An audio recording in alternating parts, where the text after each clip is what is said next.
पाथर पूजे हरी मिले तो मैं पूजू पहाड़, ताते वो चक्की भली पीस खाए संसार। काकर पाथर जोड़कर मस्जिद लई बनाए, तापर मुल्ला बांग दे क्या बहरा हुआ खुदाए। धार्मिक पाखंड के विरुद्ध इस तरह की वाणियाँ पहचान है उस संत की जो अध्यात्म का आधार है, जिनकी वाणी के बिना सब संत समागम अधूरे होते हैं।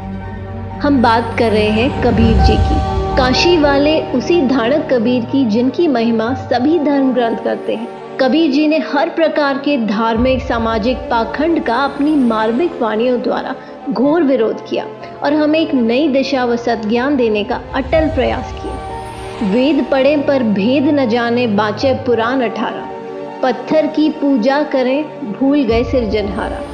कबीर गला काट बिस्मिल करें, वे काफिर बेबूजम, औरा काफिर बता वही अपना कुफर न सूजम। इसी तरह जात पात के ऊपर भी कबीर जी ने अपनी अमर वाणी बोली है।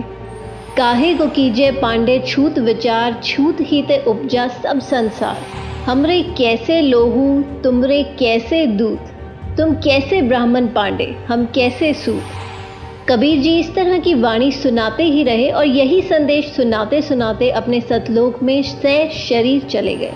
और कबीर साहिब जी जाते जाते भी 120 वर्ष की आयु में ऐसी भ्रांति को दूर कर गए जो उस समय पंडितों ने फैला रखी थी। काशी के तो पंडित कूके मगहर मरो न कोय, वातो पृथ्वी सूची नाही, त्रिशंख पड़ा बिलाए। उस समय हिंदू धर्म गुरुओं पंडितों ने एक प्रथा बना रखी थी कि जो व्यक्ति काशी में प्राण त्यागता है उसे स्वर्ग प्राप्त होता है, तथा जो मगहर में मृत्यु को प्राप्त होता है वो गधा बनता है। कारण यह बताया जाता था कि मगहर नगर शिव के श्राप से श्रापित है। वहाँ की आमी नदी भी शिव जी के श्राप से सूख गई थी। यह धर्म गुरुओं का मनमाना आचरण बताते हुए पूर्ण परमात्मा कबीर साहिब जी कहते हैं, भूमि भरोसे बूढ़ ही कल्पत है दहुदीन, सबका सदगुरु कुल धनी मगहर बये ल्योलीन। इस वाणी में कबीर साहिब जी समझाते हैं कि मनुष्य स्वर्ग जाएगा या नरक, यह मनुष्य के कर्म आधार से निर्धारित होता है। परमात्मा कबीर साहिब जी कहते हैं कि भक्ति करनी चाहिए, भक्ति नहीं करने वाला व्यक्ति दुनिया की किसी भी जगह मृत्यु को प्राप्त हो उसे नरक ही प्राप्त होगा।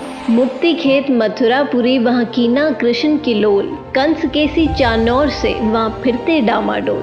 परमात्मा कहते हैं कि मथुरा जिसे आप लोग मुक्ति का धाम बताते हो, क्योंकि श्री कृष्ण जी ने वहाँ लीलाएं की थी, लेकिन उसी मुक्ति धाम में कंस केसी चानौर की दुर्गति से मृत्यु हुई। परमात्मा कहते हैं कि स्वर्ग नरक कर्म आधार से प्राप्त होते हैं, किसी जगह विशेष पर मरने से नहीं। कबीर जी ने इसी भ्रम का निवारण करने के लिए कहा कि मैं मगहर में अपना शरीर छोड़ूंगा और तुम सब देखना कि मैं कहाँ जाऊंगा। इस बात से हजारों की संख्या में लोग निश्चित दिन मगहर में पहुंच गए। कबीर जी ने कहा कि मैं बहते पानी में स्नान करूंगा। राजा ने बताया कि यहाँ एक आमी नदी हुआ करती थी जो भगवान शिव के श्राप से सूख चुकी है। कबीर जी ने उस नदी की तरफ अपने हाथ से इशारा किया, जैसे ट्रैफिक पुलिस वाहनों को चलने का इशारा करती है। इशारा करते ही थोड़ी दूरी पर एक बम फटने जैसी आवाज आई और नदी पानी से भरकर चल पड़ी। सभी ने यह लीला देखकर कबीर जी की जय जयकार की और नदी में स्नान किया। कबीर परमात्मा की लीला का आज भी जीवित प्रमाण है और आज भी आमी नदी में पानी बह रहा है।